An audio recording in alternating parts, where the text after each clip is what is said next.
Welcome to Conversations. I'm Muqtadar Khan, your host, and today I'm going to talk about the much watched and much discussed debate in the Indian Parliament about India's Operation Sindoor, which was conducted in retaliation to the terrorist attacks in Pahalgam based on India's new counterterrorism doctrine of zero tolerance for terrorism, in which India will not distinguish between terrorists and the sponsors of terrorism. So if there is an attack by any terrorists on India, going forward, India will not only target the terrorists, but will also target the sponsors of terrorists, even if they are a state. So this is the new doctrine. And so there was a lot of debate about Operation Sindoor and what it meant for India, whether it served India's interests. And of course, this is the Indian Parliament, so there was a lot of drama and a lot of showmanship, lots of emotional speeches. I personally am not interested in politics. I'm more interested in policy. So I was a little disappointed with the debates because there was lots of politics and very little policy discussion. There were issues like when Dr. Jaishankar and Prime Minister Modi both articulated what the new normal was, or what the new India's counterterrorism doctrine was. When they spelled it out, well, we were in the realm of policy. And when the opposition leader Rahul Gandhi was raising issues about the autonomy of the military in fighting wars and planning campaigns, once the decision to fight the battle was taken by the civilian leadership, that was a very interesting issue, which I hope would have been explored more, because it is about civil military relations in a democracy. So I focused only basically on three speeches: one by Dr. Jaishankar, one by Prime Minister Modi, and one by opposition leader Rahul Gandhi. And after listening to them, I have come up with 6 issues that I think are unresolved in spite of this dramatic and emotional debate in the Indian Parliament, which highlights the fact that India does have a very vibrant democracy, even though it has a brain-dead mainstream media.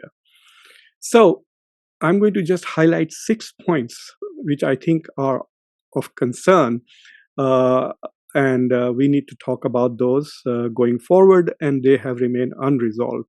But before I do that, if you have not already subscribed to Conversations, please subscribe to Conversations, like this video, press the bell icon. Don't forget to share this video with your socio-political network. And please consider becoming a member of Conversation by pressing the button called Join, or when you look at the YouTube video. Or you can find a link to join and become member in the description of this video. So my first question really is about the doctrine itself. The doctrine says the following, that India's approach towards terrorism has changed. Now it believes in zero tolerance of terrorism. And what it means is that if there is a terrorist attack, then India will retaliate not only against the terrorists, but also sponsors of terrorists.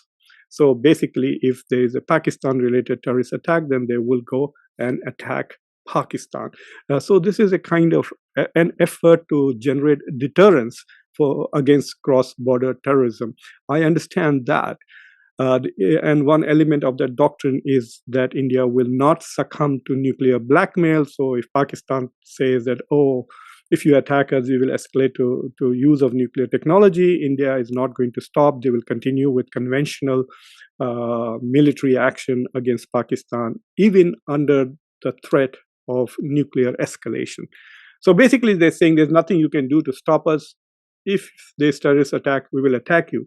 But there's one question that remains unanswered about this doctrine, is because right now the international community is not fully convinced that India has provided the evidence connecting Pakistan to the Pahalgam attacks. It was a horrible attack, no doubt about it.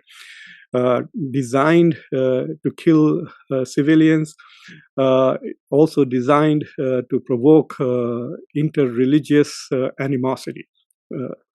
But India did not provide the international community with evidence linking Pakistan to that. And one straight up example was that none of the multinational institutions believed in India. So, for example, when India went to FATF to get Pakistan relisted as a sponsor of terrorism, it didn't work.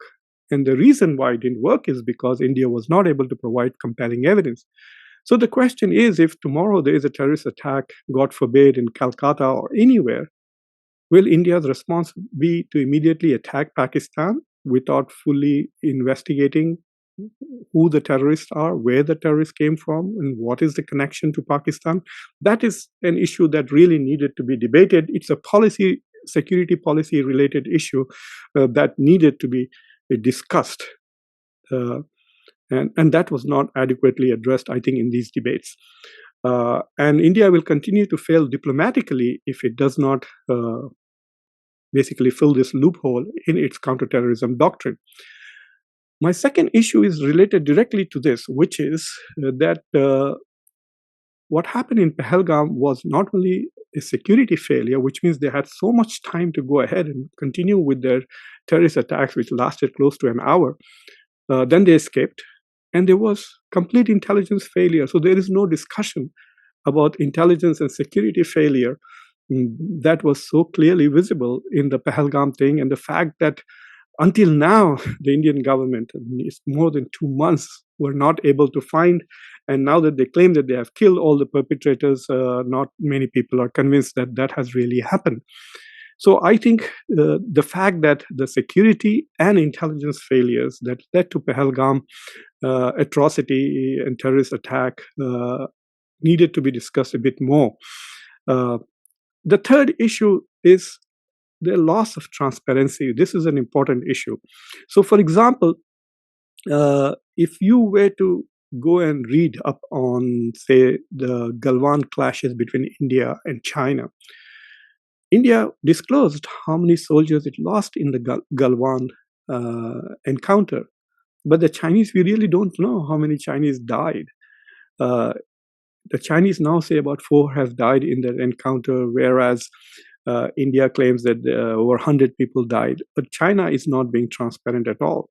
But India did very clearly. In fact, we can even know the names. If you do a Google search, you'll find the names of all the soldiers who died in Galwan.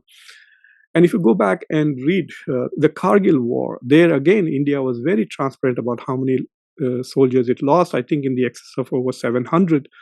But the Pakistanis did. In fact, according to some Indian accounts, the Pakistanis did not even collect the bodies of their soldiers because they did not want to disclose how many soldiers they lost in that adventure. So whether it is Kargil, which was in the 1990s, and whether it was Galwan in 2020, the Indian government, like a true democracy, has been transparent about its losses. But now suddenly the new normal is secrecy. India will not announce how many jets it lost on May 7th, how many of them were Rafale, etc. Even though on at least 3 occasions, senior military officers of the Indian Armed Forces have acknowledged losses on that particular night. What they have not revealed is how many and which ones, how many Rafales were lost, whether they're Sukhois or MiGs or Mirages, etc. This lack of transparency, especially not even sharing this information with the leader of the opposition and members of the parliament, is something new. This is the new normal. Because it is very clear that the government is shocked and surprised, because once we find out, there will be lots of questions about India's procurement, India's battle readiness. Why does India still fly 4.5 generation, 4.5 gen fighters? Why don't we have 5 generation? What is happening with Hindustan Aeronautics Limited? Why is Indian Air Force so underprepared? Why are we still short of over 114 fighters? All of those questions will be raised. And of course, these days, as I've said in different shows, that the Modi government seems to have only one purpose, which is to keep constantly promoting Modi's image as larger than life. And so to acknowledge that the first day India lost fighter planes would dent his image. And so they would rather lie and deny than be a transparent democracy. So I think India's loss of democracy is not good. A loss of transparency is not good for its democracy. The fourth issue that I have is about this whole business of Donald Trump claiming that America essentially pressured the two countries using trade to go for a ceasefire.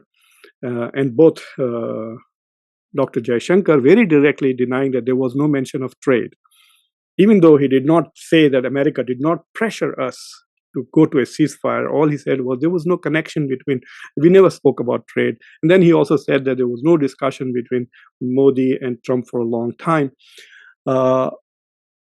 But he does acknowledge that J.D. Vance spoke with Prime Minister Modi, and he himself spoke with Marco Rubio, and Ajit Doval, the National Security Advisor of India, also spoke with Marco Rubio, and Marco Rubio, during the same period, was in touch. So my question is very simple.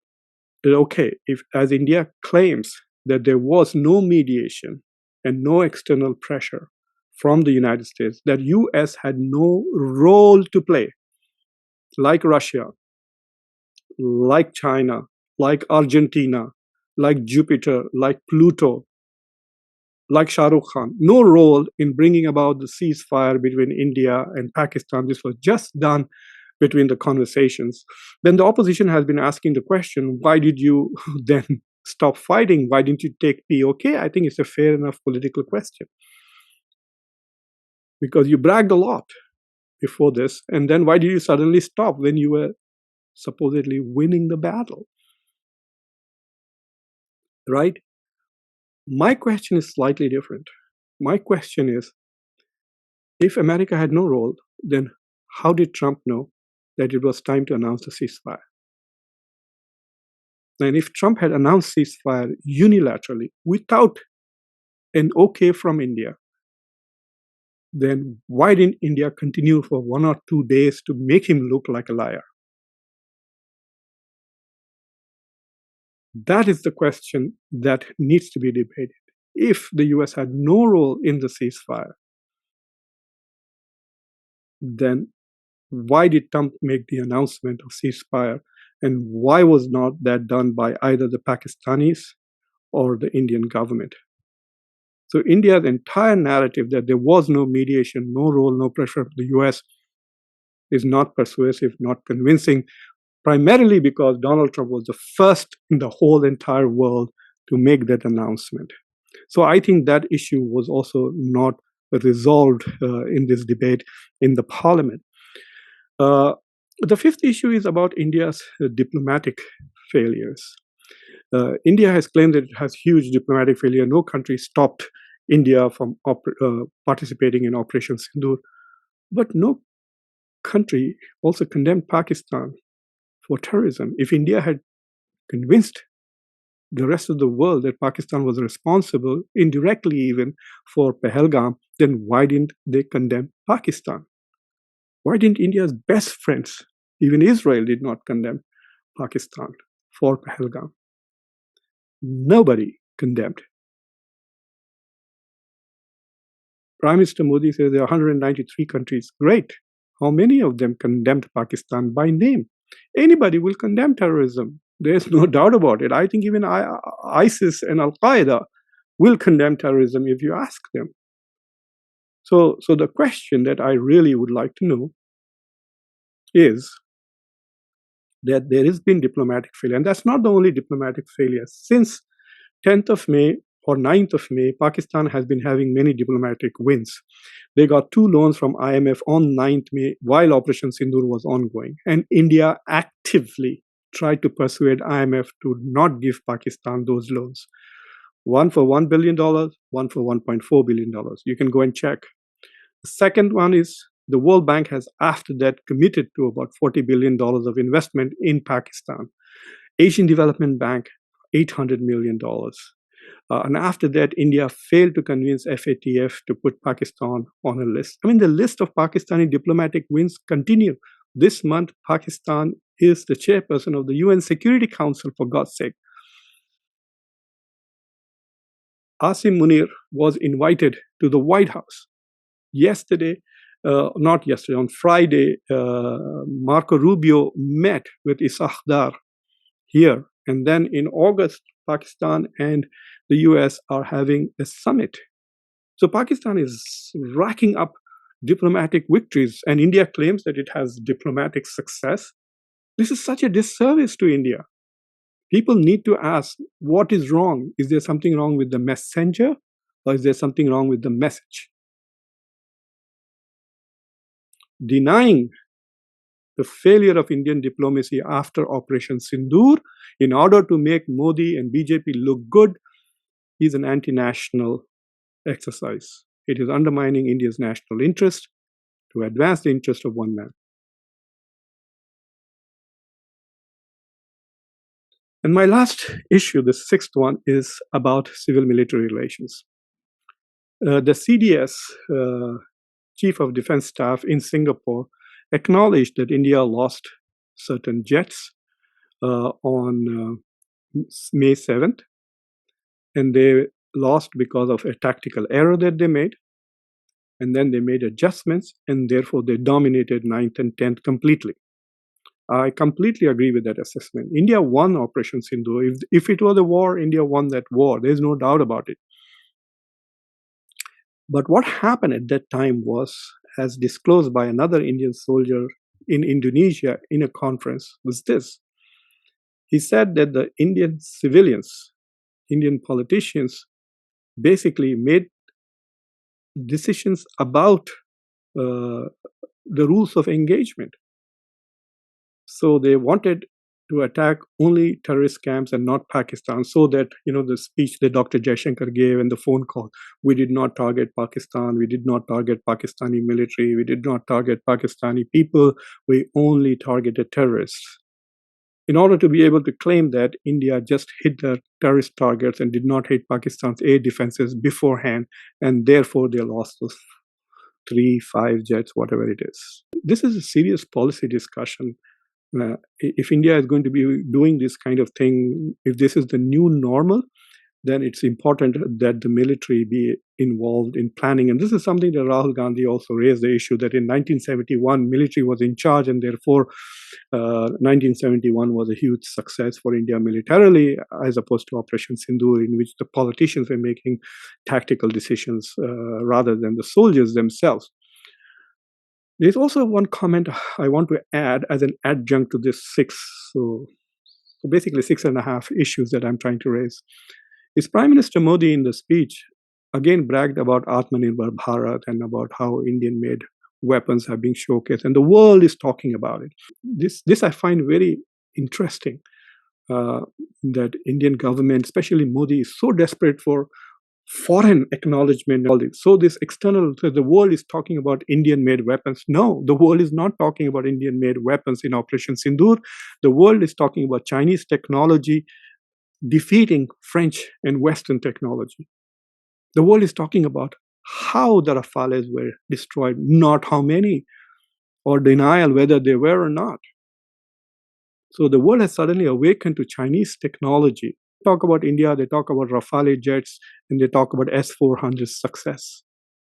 And when they talk about Pakistan, they're talking about Chinese technology and Chinese jets and Chinese air-to-air surface technology. So those are the things that are far more critical, I think, and those issues have not been resolved in this parliamentary debate, and I think they are critical for India's national security and India's foreign policy.